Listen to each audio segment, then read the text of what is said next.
One evening, Henry returned to the sheds in a foul temper.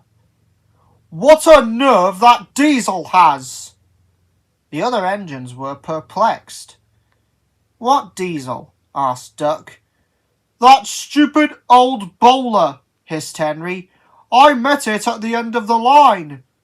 The other engines groaned. They could well remember old Bowler from when it had come to their yard before.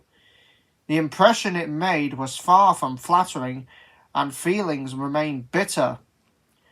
"It had the nerve to blame us for its demotion to goods work," snorted Henry. "It's not our fault it's a good-for-nothing diesel," huffed Gordon.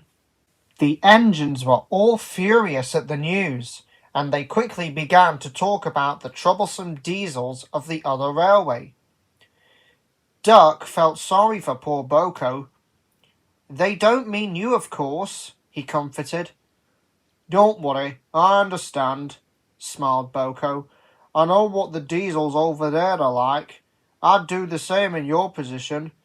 I only wish I could do something to help," he finished quietly. For the next few days, relations with the other railway were no better. Henry had further run-ins with old Bowler, each seeming worse than the last. But one day there was trouble. A set of faulty points had trapped Henry, leaving his goods without an engine. Boko was called in at the last minute.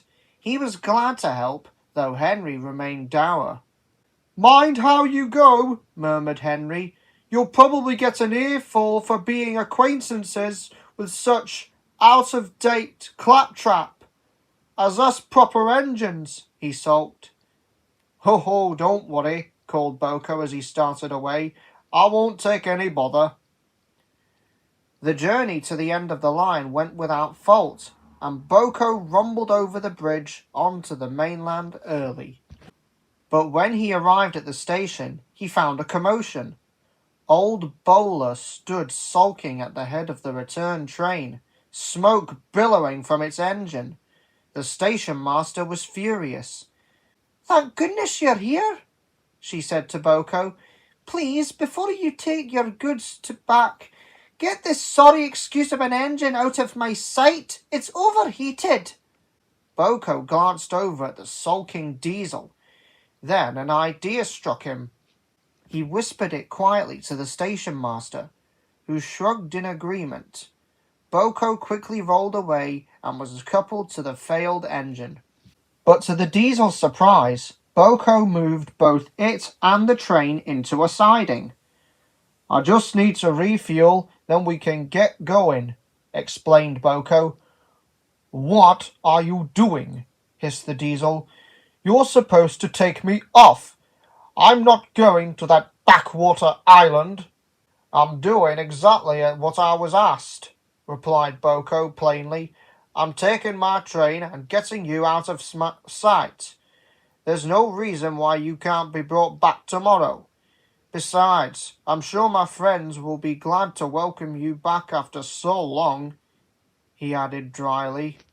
The diesel faltered and quickly tried to recover. You can't!" "Station master's already agreed." Old Bowler went pale as Boko ambled away to refuel. He returned shortly, but by then the diesel was looking very sorry for itself. "Oh, please, take me off," it begged. "I promise to be good." Boko rolled his eyes, but before he could reply, the diesel pressed on. "I mean it. I'll never be rude to your friends again. I'll even apologize should I see them again. Just don't take me there." It whimpered in such a pitiable way, Boko almost thought it a helpless animal. "Very well then," he sighed. "But mind you keep your word." The diesel blurted its reassurances, and Boko shunted it away. It was still muttering quietly long after the train had left. Boko, of course, had only been pretending. "I only hope that diesel sticks by what it says," he murmured to himself. He arrived home safely, and for the next few days kept an ear out. but there was no word about old Bowler, good or bad. Until one evening, Henry returned home. "I met that old Bowler again today," he puffed, "and you know what? It apologized to me." "Surely not," gasped Duck. "Impossible," added Gordon. "It's true," replied Henry. "It offered the same to all of you, too. I wonder what could have happened. It seems quite the changed engine." The engines were surprised, and they quickly fell into a buzz of discussion speculating what may have happened. They were so busy, no one noticed Boko smiling triumphantly at the back of the shed.